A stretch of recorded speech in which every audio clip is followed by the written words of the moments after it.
Paz e bem, meus irmãos e minhas irmãs. Estamos no sábado, dia 1º de fevereiro.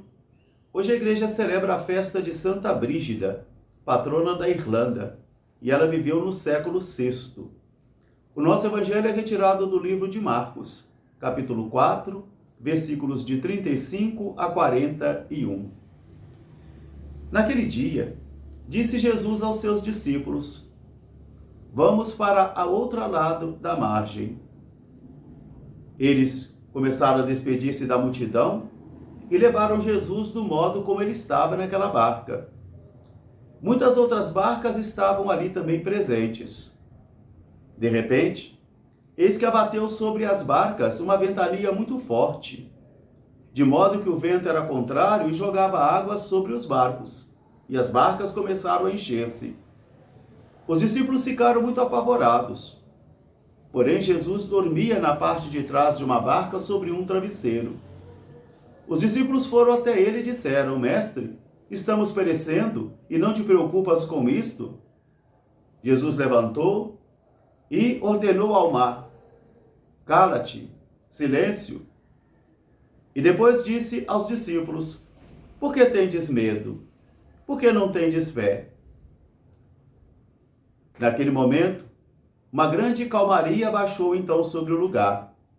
Os discípulos ficaram admirados e também perguntavam: quem é este homem, que até o vento e o mar obedecem? Palavra da salvação.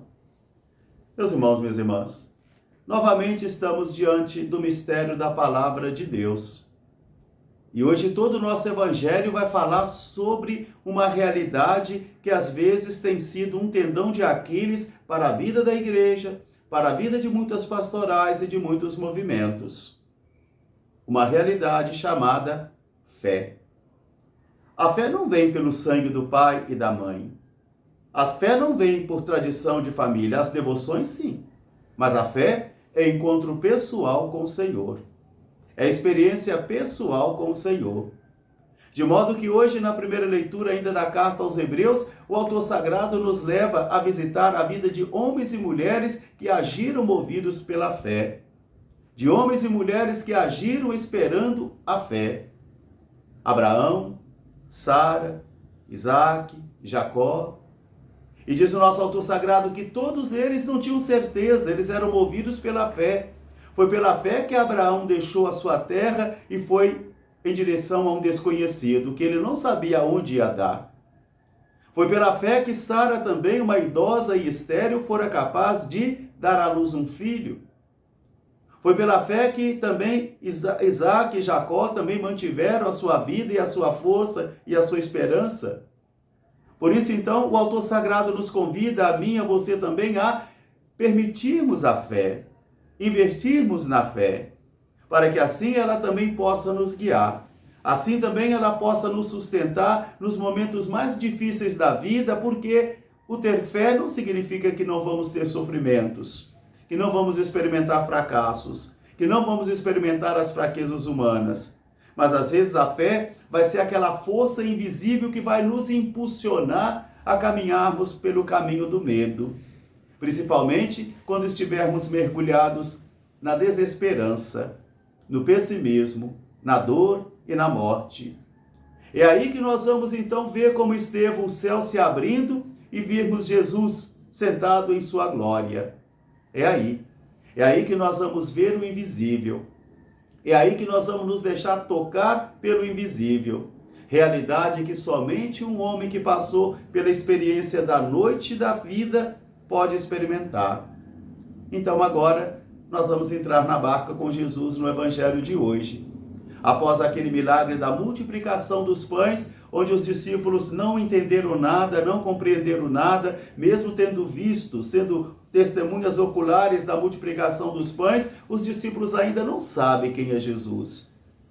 Isso para mim me chama muito a atenção, porque depois de 2025 anos de história, nós temos muitas fórmulas doutrinárias sobre Jesus, temos muitas tradições sobre Jesus, muitas informações sobre Jesus. Agora, a pergunta fundamental é se nós conhecemos o Senhor. Conhecer não no sentido intelectual de obtermos muitas informações sobre ele, mas de um conhecimento experiencial de vida que seja capaz de impulsionar a vida da pessoa, transformar a vida da pessoa. E isso aí é só o Senhor que pode nos conceder. Os discípulos haviam então estado com Jesus, presenciaram a multiplicação dos pães, mas eles não compreenderam nada, eles não entenderam. Agora Jesus diz para eles: passemos para o outro lado do lago, para a outra margem. Vamos sair da periferia, né? Vamos sair desse conhecimento periférico.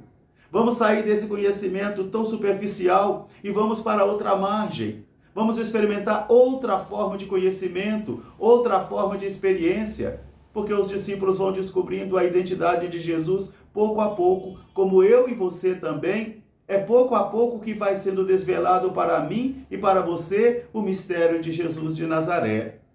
Conhecemos as fórmulas doutrinárias?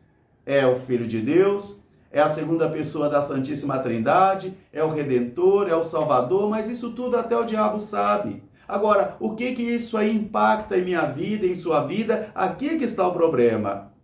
Os discípulos, então, obedecem a Jesus, tomam a Jesus numa barca, outras barcas também estão ali, e eles começam então agora a percorrer para o outro lado. E aqui está o perigo. O perigo está sempre no caminho. A barca não está mais em terra firme. A barca é a igreja, a barca é a minha vida, a barca é a sua vida. E quando nós nos afastamos daquilo que era segurança, daquilo que era cômodo, isso aí nos deixa totalmente desorientados. Isso nos deixa totalmente desconfortáveis, porque sair da zona de conforto é muito difícil. Ser arrancados da zona de conforto é muito difícil. E quantas vezes o Senhor vai ter que convidar a mim e a você a deixarmos essa zona de conforto para efetuarmos um novo êxodo, para sairmos de nossas escravidões pessoais, de nossas escravidões que aprisionam a nossa vida, para poder aventurarmos na fé. No meio, então, do lago, a ventania é contrária. Muitas e muitas vezes também o vento da história é contrário. E balança a barca da igreja para lá, para cá. Aqueles que são medrosos se atiram no mar, porque não têm coragem e nem fé para se manter na perseverança. E é perseverando que nós seremos salvos, dizia a leitura de ontem. É perseverando.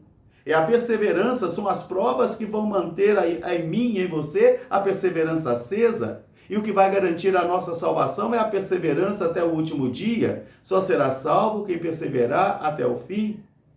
Por isso, então, nesse momento agora, Jesus está dormindo na proa do barco. Os discípulos se sentem sós, sem Jesus. Eles tentaram, vai ver que eles tentaram pelas técnicas humanas deles, porque eram pescadores. Vai ver que pelas técnicas humanas eles tentaram conduzir a barca, mas viram que não era possível. Então, nesse momento, é Jesus. Eles vão até Jesus e dizem: nós estamos perecendo, e tu não te importas com isso? É a minha oração e a sua oração, muitas vezes, quando a corda está no pescoço, o sofrimento está demais, e nós também dizemos ao Senhor: Senhor, o Senhor não se importa comigo, o Senhor não me ama, o Senhor não está presente, o Senhor existe mesmo, porque nos sentimos abandonados. Os discípulos passam por essa experiência agora. Jesus vai despertar e vai ordenar ao mar: silêncio, cala-te. E vai perguntar aos discípulos de ontem, de hoje e de amanhã: por que tendes medo? Não tendes fé? Medo não é o contrário de fé. O contrário de fé é covardia. O medo e a fé caminharão juntos, porque às vezes a fé vai me impulsionar a caminhar nos caminhos do medo, e eu terei que conduzir minha vida, não com certezas, mas com fé, porque creio que a minha proteção está no nome do Senhor. Por que tendes medo? Ainda não tendes fé? E os discípulos ficaram somente com uma pergunta: quem é este homem, que até o mar e os ventos obedecem?